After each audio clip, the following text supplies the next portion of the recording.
Good morning प्यारे विद्यार्थियों। पिछली क्लास में अपन ने एंजाइम क्या है,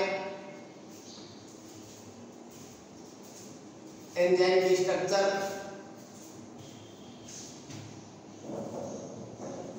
एंजाइम की विशेषता से संबंधित बातों का क्या किया था बड़ा अपन ने अध्ययन किया। आज अपन बात करते हैं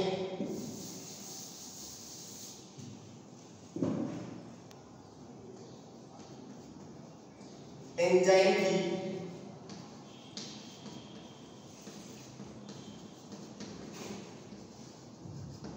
क्रियाविधि या मैकेनिज्म ऑफ एंजाइम। अब एंजाइम अपन कहते हैं कि जैविक अभिक्रिया को उत्प्रेरित करता है। उत्प्रेरित करने का मतलब अभिक्रिया के वेग को क्या करता है, बढ़ाता है। अब एंजाइम अभिक्रिया के वेग को या रासायनिक अभिक्रिया या जैविक अभिक्रिया को दो प्रकार से क्या कर सकता है, उत्प्रेरित कर सकता है। अर्थात अपन कह सकते हैं एंजाइम जैविक अभिक्रिया के वेग को दो विधियों से उत्प्रेरित करता है।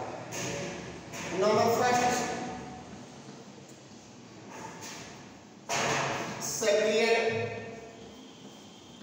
ऊर्जा में कमी करना।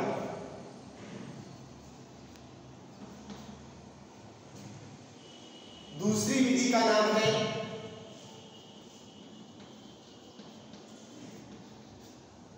एंजाइम क्रियाधार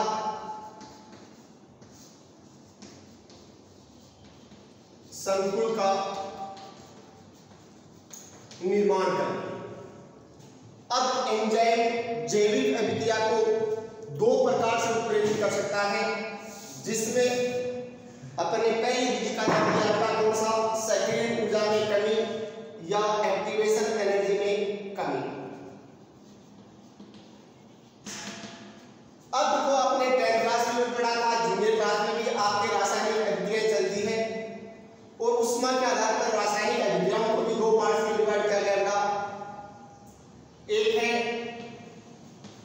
ऊष्मा शोषी अभिक्रिया और एक होता है ऊष्मा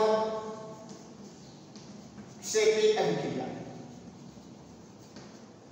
ऊष्मा शोषी अभिक्रिया का अर्थ है ना वह रासायनिक अभिक्रिया जिसके संपर्क होने पर बाहर से ऊष्मा की या ऊर्जा की आवश्यकता पड़ती है। ऐसी रासायनिक अभिक्रिया को अपन क्या कहते हैं, ऊष्मा शोषी अभिक्रिया। ऊष्मा क्षेपी अभिक्रिया का अर्थ क्या है ना, वह रासायनिक अभिक्रिया जिसमें अभिक्रिया के संपर्क होने पर ऊष्मा या ऊर्जा बाहर निकलती है, उसे अपन क्या कहते हैं, ऊष्मा क्षेपी अभिक्रिया। जैसे बिना ऊर्जा वाला चूना है कैल्शियम ऑक्साइड, इसमें अपन क्या करते हैं, जल डालते हैं तो क्या बनता है, कैल्शियम हाइड्रोक्साइड बनता है, प्लस क्या निकलती है बाहर, ऊष्मा निकलती है। कैल्शियम ऑक्साइड का मतलब बिना बुझावा चूना, यानी कि जो अपन कली मकान करते हैं उसमें पानी डालते हैं तो भाप निकलती है, वो भाप बाहर निकलना, इसका मतलब अभिक्रिया के संपर्क होने पर ऊष्मा बाहर निकल रही है, तो इसे अपन क्या कहते हैं, ऊष्मा क्षेपी अभिक्रिया। अब अधिकांश जो परिणाम इस प्रकार की बायोटिक रिएक्शन है, अधिकांश बायोटिक रिएक्शन किस प्रकार की होती है, ऊष्मा क्षेपी प्रकार की होती है।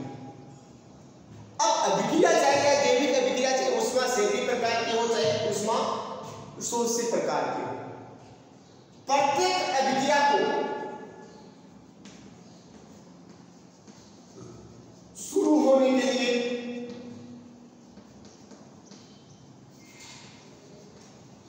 सदैव किसकी आवश्यकता पड़ती है, बड़ा ऊर्जा की आवश्यकता पड़ती है। ऐसी ऊर्जा को अपन कहते हैं सक्रिय ऊर्जा या एक्टिवेशन एनर्जी। चाहे अभिक्रिया चाहे वो ऊष्मा शोषी प्रकार की हो चाहे ऊष्मा क्षेपी प्रकार की हो, प्रत्येक अभिक्रिया को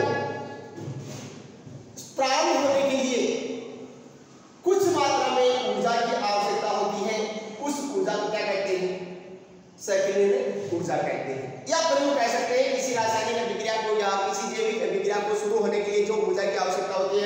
ऊर्जा क्या कहते हैं? सक्रियण ऊर्जा। अब जब तक क्रियाधार को सक्रियण ऊर्जा या एक्टिवेशन एनर्जी नहीं मिलेगी, तो एक्टिवेशन एनर्जी नहीं मिलने पर ये क्रियाधार एक दूसरे के क्या नहीं आएंगे बेटा? पास पास नहीं आएंगे, और पास पास जब तक नहीं आएंगे तो उनके बीच में कोई नया बॉन्ड का निर्माण नहीं होगा, तो रासायनिक अभिक्रिया शुरू नहीं होगी। अब जब तक क्रियाधार को एक्टिवेशन एनर्जी नहीं मिलती है, तब तक अभिक्रिया क्या नहीं होती है? शुरू नहीं होती। यदि उस अभिक्रिया में क्या मिला जाए? एंजाइम मिला जाए, तो वो एंजाइम क्या करता है? एक्टिवेशन एनर्जी में क्या कर देता है? कमी कर देता है, जिसके कारण कम ऊर्जा पर भी क्रियाधार के पास पास आ जाते हैं, और पास पास आने के कारण अभिक्रिया क्या हो जाती है? शुरू हो जाती है। तो पहली विधि होगी किसमें कमी करके? एक्टिवेशन एनर्जी में कमी करके। अब एक्टिवेशन एनर्जी में कमी होते ही क्रियाधार कम ऊर्जा पर भी क्या हो जाएंगे बेटा? पास पास आ जाएंगे, तो अभिक्रिया तुरंत शुरू हो जाएगी, और तुरंत शुरू होते ही उत्पादन हो जाएगा, या अभिक्रिया के संपर्क होने की दर क्या हो जाएगी बेटा? बढ़ जाएगी। दूसरी विधि है एंजाइम क्रियाधार संकुल का निर्माण। अब जो मैंने कहा एंजाइम बेटा वो क्या है?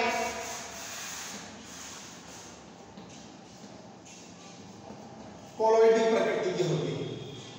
कोलोइडिक प्रकृति के होने के कारण इनका पृष्ठीय क्षेत्रफल क्या होता है? अधिक होता है। अब कोलोइडिक प्रकृति के जो एंजाइम है, उन एंजाइम में विशेष एमिनो एसिड का जगह जगह क्या पाया जाएगा? समूह पाया है। क्योंकि एंजाइम किसके बने बेटा? प्रोटीन। प्रोटीन किसका बना है? एमिनो एसिड का। इसका मतलब एंजाइम किसका बना है? Amino acid. अब एंजाइम में विशेष एमिनो एसिड का क्या पाता है? जगह जगह समूह पाते हैं। इन विशेष समूह के स्तर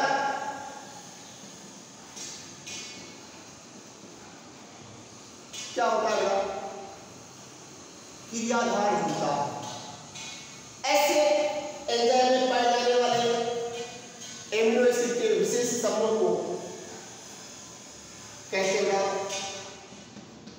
सक्रिय स्थल या एक्टिव साइट। जो एंजाइम है, उन एंजाइम के अंदर विशेष एमिनो एसिड के क्या पाते हैं? समूह पाते हैं। उस विशेष एमिनो एसिड के साथ क्या जुड़ता है? क्रियाधार जुड़ता है। एंजाइम के जिस विशेष स्थान पर क्रियाधार जुड़ता है, उस एंजाइम के स्थल को क्या कहते हैं? सक्रिय स्थल या एक्टिव साइट कहते हैं। अब दूसरा हमने क्या कहा कि एंजाइम दो प्रकार से क्रिया करता है, या एंजाइम के उत्प्रेरित करने की दो विधि है, जिसमें पहली विधि होगी एंजाइम क्रियाधार संकुल निर्माण। तो एंजाइम अभिक्रिया के वेग को कैसे बढ़ाता है? तो उसकी दूसरी विधि में अपन क्या करेंगे? एंजाइम के जो सक्रिय स्थल है, उन सक्रिय स्थल के साथ क्रियाधार जुड़कर एक अस्थायी कॉम्प्लेक्स का निर्माण करता है। उस कॉम्प्लेक्स को अपन क्या कहते हैं? एंजाइम क्रियाधार कॉम्प्लेक्स कहते हैं। अब कॉम्प्लेक्स का मतलब क्या है? इसका मतलब वो अस्थायी है, वो अपनी संरचना में क्या करता है?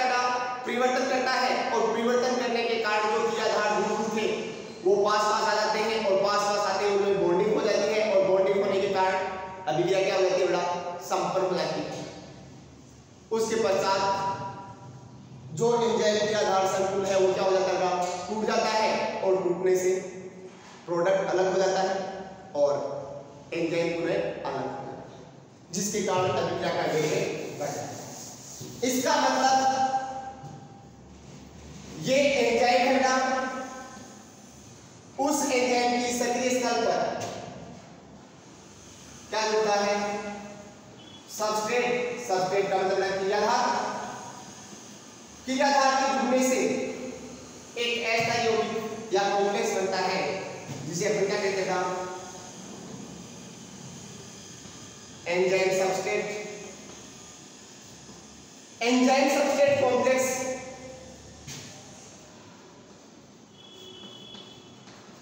अपनी आकृति में क्या करता है, चेंज करता है, और चेंज करने के कारण जो एंजाइम की सरफेस पर जुड़े हुए सबस्ट्रेट है या क्रियाधार है वो एक दूसरे के पास पास आते हैं। पास पास आने से बॉन्ड बनता है। बॉन्ड बनने के पश्चात ये कॉम्प्लेक्स टूट जाता है, तो दूसरी तरफ क्या बन जाता है, प्रोडक्ट, उत्पाद प्लस वापस क्या बन जाता है, एंजाइम, क्योंकि एंजाइम उत्प्रेरक है और उत्प्रेरक अभिक्रिया में भाग नहीं। या इसको अपन डायग्राम में दर्शा सकते हैं। ये कोई बड़ा आपके पास एंजाइम है,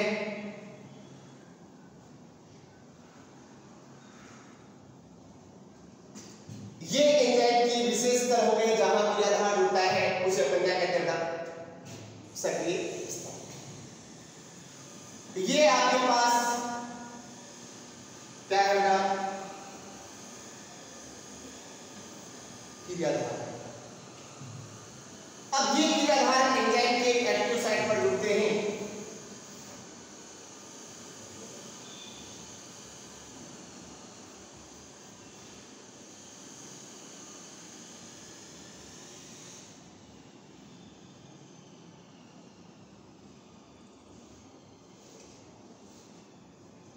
तो ये क्या बन गया, एंजाइम सबस्ट्रेट कॉम्प्लेक्स। अब ये कॉम्प्लेक्स अपनी आकृति में क्या करेगा, चेंज करेगा। चेंज करने के कारण ये क्रियाधार दोनों एक दूसरे क्या लगे, पास पास, और पास पास आने से उनमें बॉन्डिंग होगी। बॉन्डिंग होने के पश्चात ये कॉम्प्लेक्स क्या हो जाएगा, टूट जाएगा। टूटने से एंजाइम क्या हो जाएगा, वापस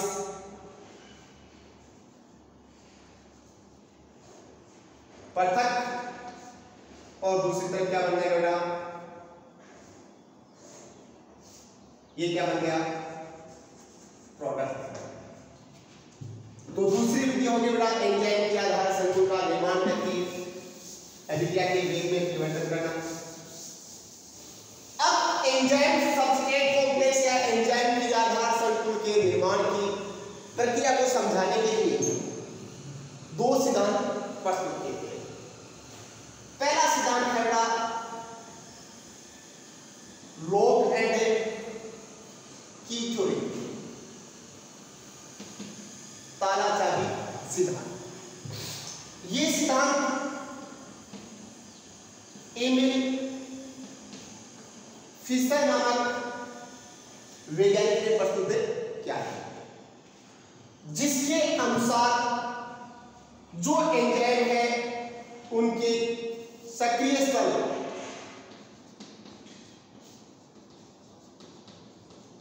एक निश्चित आकृति वाले होते हैं। क्या कहा आपने, लॉग एंड की थ्योरी एंजाइम के आधार संकुल के निर्माण को समझाने के लिए दो सिद्धांत दिए गए हैं। पहली थ्योरी अपना लॉग एंड की थ्योरी, जो किसने रिप्रेजेंट की थी, एमिल फिशर ने रिप्रेजेंट की थी, जो कहता है कि एंजाइम की सतह पर पाए जाने वाले जो सक्रिय स्थल है उनकी आकृति क्या होती है बेटा, निश्चित होती है, जिसके कारण एक निश्चित आकृति वाला क्रियाधार ही सक्रिय स्थल पर जुड़ सकता है। जिस प्रकार एक विशेष चाबी ही एक विशेष ताले को क्या कर पाती है, खोल पाती है, उसी प्रकार एंजाइम के सक्रिय स्थल की आकृति निश्चित व दृढ़ होने के कारण एक निश्चित आकृति वाला क्रियाधार ही इसकी सतह के साथ जुड़कर एंजाइम के सक्रिय स्थल के साथ जुड़कर एंजाइम सबस्ट्रेट कॉम्प्लेक्स का क्या करता है, निर्माण। किसका निर्माण करता है, एंजाइम सबस्ट्रेट कॉम्प्लेक्स का क्या करता है, निर्माण करता है। दूसरी तरफ दूसरा सिद्धांत है इंड्यूस्ड फिट थ्योरी, प्रेरित आसंजन सिद्धांत। ये सिद्धांत कोसलेन नामक वैज्ञानिक ने प्रतीक क्या था, जिसके अनुसार एंजाइम के सक्रिय स्थल निश्चित आकृति वाले नहीं होते, बल्कि क्या होते हैं, सॉफ्ट। इस थ्योरी के अनुसार जब कोई क्रियाधार एंजाइम के संपर्क में आता है तो एंजाइम के सक्रिय स्थल की आकृति क्रियाधार की आकृति से प्रेरित होकर उसी के अनुरूप क्या हो जाती है, बदल जाती है। तो उसके कारण उसकी सक्रिय स्थल पर क्रियाधार जुड़कर किसका निर्माण करते हैं, एंजाइम सबस्ट्रेट कॉम्प्लेक्स का निर्माण करते हैं। अब बाद में वैज्ञानिकों ने पाया कि कुछ एंजाइम ऐसे हैं जिनमें पाए जाने वाले एक्टिव साइट दृढ़ होते हैं, जबकि कुछ एंजाइम ऐसे होते हैं जिनमें पाए जाने वाले एक्टिव साइट्स दृढ़ नहीं होते हैं, उनकी आकृति निश्चित नहीं होती है, बल्कि उनकी आकृति किसके अनुरूप, क्रियाधार की आकृति के अनुरूप क्या होती रहती है, बदलती रहती है। इसलिए दोनों ही थ्योरी का सिद्धांत क्या है, मान्य। ये हो गई एंजाइम की क्रिया। अब अगला पॉइंट है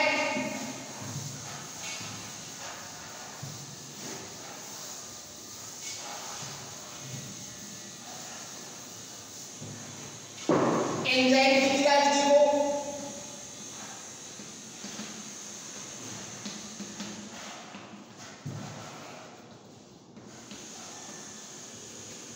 प्रेरित करने वाले कारक, तो एंजाइम की क्रियाविधि को प्रेरित करने वाले या प्रभावित करने वाले कारक। अब एंजाइम की क्रियाविधि को निम्न कारक क्या करेगा, प्रभावित करेगा, जिसमें सबसे पहला करेगा तापमान। अब एंजाइम प्रोटीन के बने होते हैं और प्रोटीन ताप के प्रति क्या होता है, संवेदी होता है, जिसके कारण एंजाइम की क्रियाविधि भी ताप के प्रति क्या होती है, संवेदी होती है। अर्थात तापमान में परिवर्तन के कारण एंजाइम की क्रियाविधि भी क्या होती है, बदलती है। अब अधिकांश एंजाइम 20 से 35 डिग्री सेल्सियस तापमान पर क्या होते हैं, अधिकतम क्रियाशील होते हैं, अर्थात एंजाइम इस्तेमाल होते हैं। इससे कम या इससे अधिक तापमान पर एंजाइम की क्रियाविधि में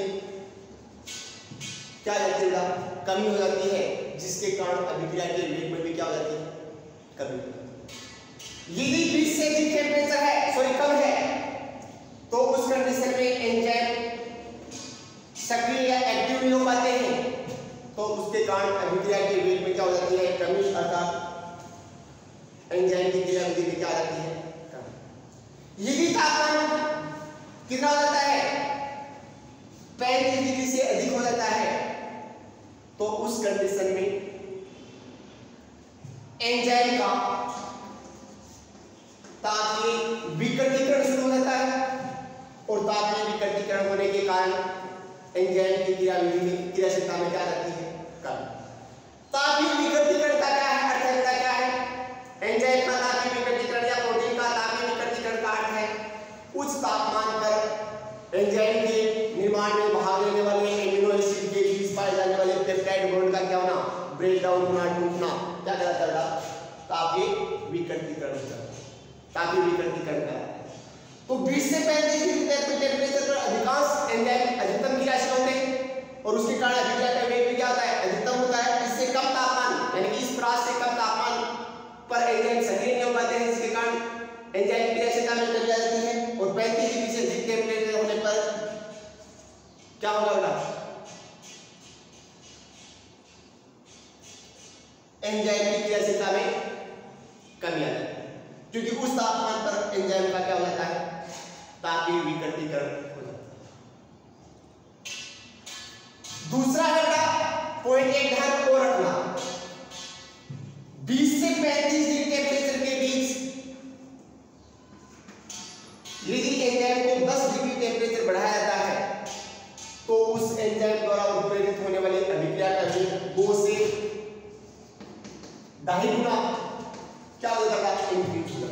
इसका मतलब क्या है, किसी कोशिका को 20 डिग्री सेल्सियस टेम्परेचर मिल रहा है और उसका यदि टेम्परेचर कितना कर दिया जाए बेटा, 10 और बढ़ा दिया जाए, कितना कर दिया जाए, 30 डिग्री कर दिया जाए, तो अभिक्रिया का वेग जस्ट क्या हो जाता है, 2 से 2.5 गुना बढ़ जाता है। या मतलब अभिक्रिया का वेग किसी एंजाइम को कितना टेम्परेचर मिल रहा है, 25 डिग्री, तो अगर 10 डिग्री और बढ़ा दिया जाए अर्थात 35 डिग्री कर दिया जाए तो अभी अभिक्रिया का वेग क्या हो जाता है, 2 से 2.5 गुना बढ़ जाता है। अर्थात एंजाइम ऑप्टिमा वाली कंडीशन त्रास में यदि 10 डिग्री टेम्परेचर को इंक्रीज जाता है तो अभिक्रिया का वेग क्या हो जाता है, 2 से 2.5 गुना क्या हो जाता है, बढ़ता है। दूसरा प्रभावित करने वाला कारक है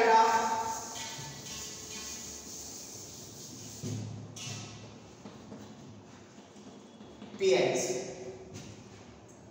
एंजाइम की क्रियाविधि को प्रेरित करने वाला या दूसरा कारक है पीएच। अब अधिकांश एंजाइम 5 से 7.5 पीएच पर क्या होते हैं, अधिकतम क्रियाशील। इससे कम या इससे अधिक पीएच पर एंजाइम की क्रियाशीलता में क्या जाती है, कमी आ जाती है। तीसरा है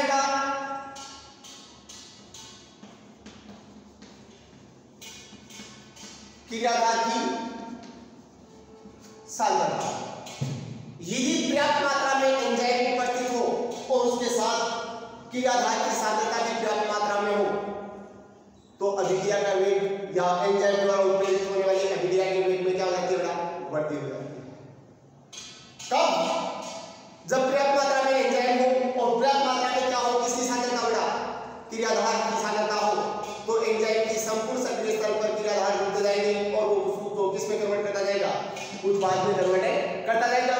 लेकिन यदि क्रियाधार की सांद्रता में क्या हो जाए, कमी हो जाए तो एंजाइम की संपूर्ण सतह पर या संपूर्ण एक्टिव साइट पर क्रियाधार नहीं उपस्थित होने के कारण अभिक्रिया के वेग में क्या आती है, कमी। नंबर 4, एंजाइम की सांद्रता में मात्रा से है। यदि क्रियाधार की सांद्रता के साथ एंजाइम की सांद्रता भी पर्याप्त मात्रा में हो तो अभिक्रिया का वेग क्या हो जाता है बेटा, बढ़ जाता है। नंबर 5, अंतिम उत्पाद की सांद्रता। आप सबको पता है जैसे जैसे उत्पाद बढ़ता जाएगा तो अभिक्रिया के वेग में क्या होती जाएगी, कमी होती जाएगी। यदि उत्पाद को क्या कर दिया जाए, हटा कर दिया, रिमूव कर दिया जाए तो अभिक्रिया के वेग में क्या होती जाएगी बेटा, बढ़ती होती जाएगी।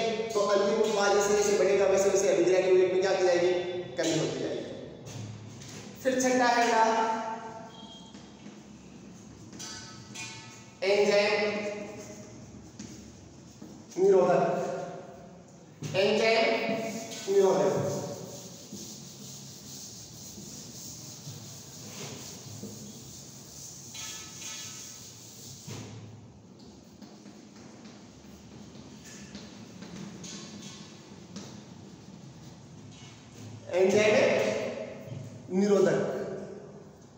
एंजाइम निरोधक कौन से हो गए, वे पदार्थ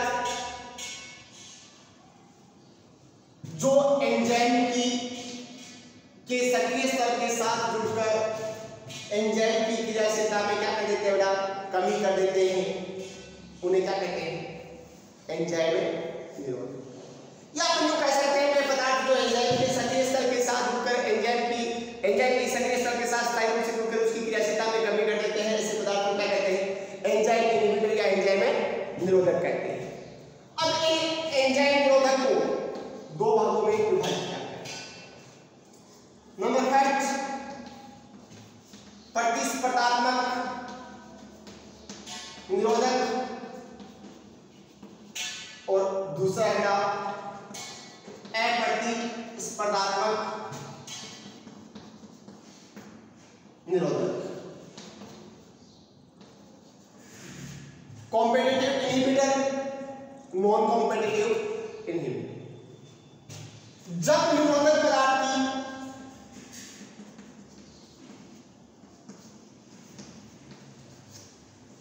संरचना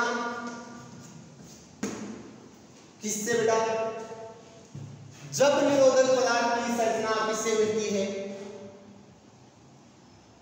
क्रियाधार से मिलती है,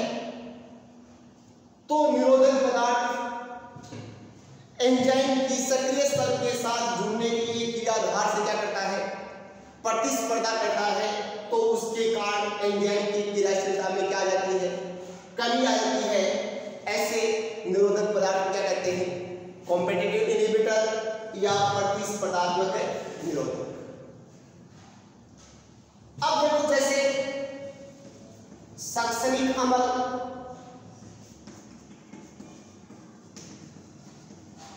वे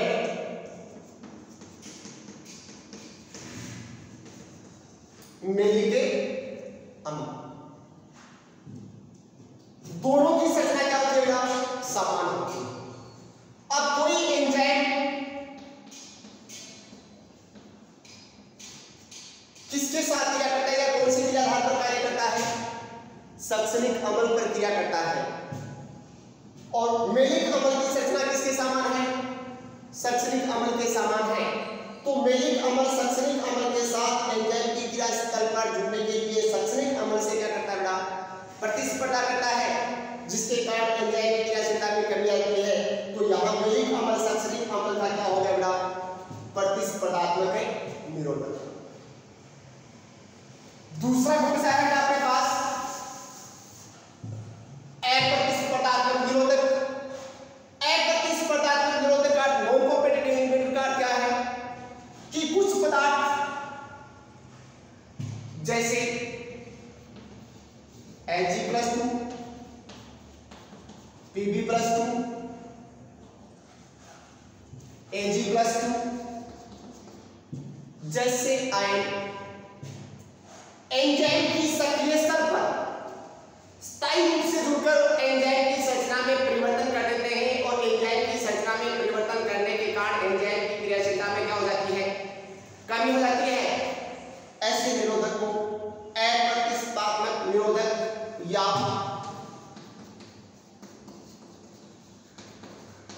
कोशिका विष कहते हैं। अप्रतिस्पर्धात्मक या कोशिका विष कहते हैं किसको बेटा, अप्रतिस्पर्धात्मक निरोधक का क्या है, जिनकी संरचना किसी क्रियाधार से नहीं हुई है बल्कि कुछ पदार्थ या आयन स्थायी रूप से एंजाइम की क्रिया एक्टिव साइट पर जुड़कर एंजाइम की क्रिया से या एंजाइम की संरचना में परिवर्तन कर देते हैं, जिसके कारण एंजाइम की सक्रिय स्तर या सक्रिय क्रियाशीलता में क्या हो जाती है, कमी हो जाती है। उन्हें अपन क्या कहते हैं, अप्रतिस्पर्धात्मक निरोधक या कोशिका विष कहते हैं। जैसे एग्जांपल Ag+2, Pb+2, Ag+, ये एंजाइम की क्रियाशीलता को प्रभावित करने वाले कारक हो गए। अब इसके पश्चात दूसरा पॉइंट लेते हैं बेटा,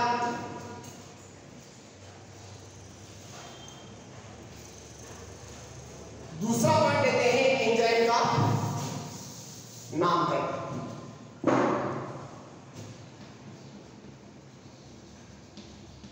नोमेनक्लेचर ऑफ एंजाइम।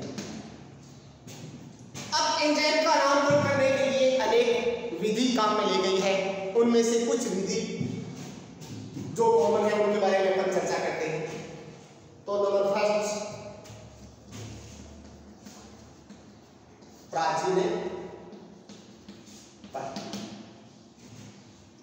प्रारंभिक समय में एंजाइम जिस स्रोत से प्राप्त होता है उसी स्रोत के आधार पर क्या दिया जाता था बेटा, नाम दिया जाता था। लेकिन कुछ समय पश्चात ये विधि क्या कर दी गई, नकार दी गई। लेकिन उस समय में कुछ एंजाइमों के नाम इतने प्रचलित हो गए कि आज भी उन्हीं एंजाइम का नाम या वही नाम एंजाइम का अपन क्या करते हैं, उपयोग करते हैं। जैसे पेप्सिन, ट्रिप्सिन इत्यादि। अब ये प्राचीन पद्धति के नाम है और आज भी उन्हीं नाम को अपन क्या करते हैं, यूज देते हैं। अन्यथा ये विधि क्या कर दी गई बेटा, नकार दी गई। और प्राचीन पद्धति कौन सी है, वह पद्धति जिसमें एंजाइम का नाम जिस स्रोत से प्राप्त होता है उसके आधार पर क्या आता है, वो कौन सी पद्धति हो गई, प्राचीन, जो कुछ समय पश्चात क्या कर दी गई बेटा, नकार। दूसरी विधि है क्रियाधार के अंत में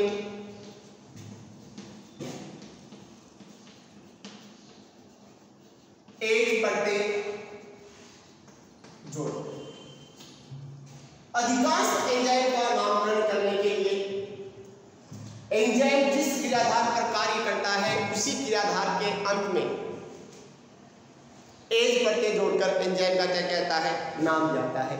और अधिकांश एंजाइम के नाम वर्तमान समय में इस विधि के उपयोग आते हैं। जैसे कोई एंजाइम अगर किस पर कार्य कर रहा है, सुक्रोज पर कार्य कर रहा है, तो उसके अंत में क्या बढ़ते जोड़ दिया, एज, तो एंजाइम का नाम हो गया सुक्रेज। प्रोटीन पर कार्य करता है तो प्रोटीन्स। लिपिड पर कार्य करने वाले एंजाइम को लाइपेज। माल्टोज पर कार्य करने वाले एंजाइम को माल्टेज। ये विधि होगी। तीसरी विधि है बेटा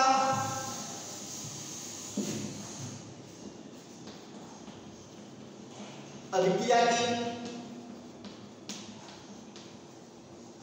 प्रकृति के आधार पर।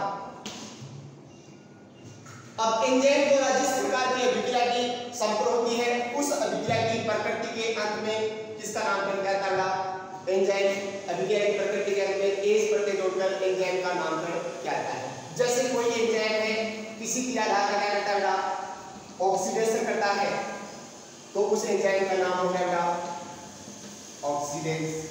अगर कोई एंजाइम किसी क्रियाधार का रिडक्शन करता है तो एंजाइम का नाम क्या होगा बेटा, रिडक्टेज।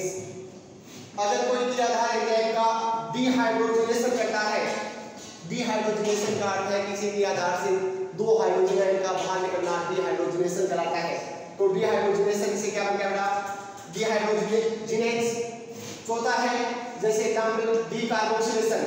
कोई क्रियाधार किसी क्रियाधार कोई एंजाइम किसी क्रियाधार का डीकार्बोक्सिलेशन करता है। डीकार्बोक्सिलेशन का अर्थ है किसी क्रियाधार से CO2 के रूप में एक कार्बन का बाहर निकलना, डीकार्बोक्सिलेशन कराता है। अब अभिक्रिया की प्रकृति यदि डीकार्बोक्सिलेशन है तो उस अभिक्रिया को प्रेरित करने वाले एंजाइम का नाम क्या हो जाएगा, डीकार्बोक्सिलेज या कार्बोक्सिलेशन। कार्बोक्सिलेशन का क्या है, किसी क्रियाधार के साथ CO2 के अणु का जुड़ना, कार्बोक्सिलेशन। अब कार्बोक्सिलेशन अभिक्रिया की नेचर हो गई तो उस एंजाइम का नाम क्या हो जाएगा जो उस अभिक्रिया को प्रेरित करेगा, कार्बोक्सिलेज।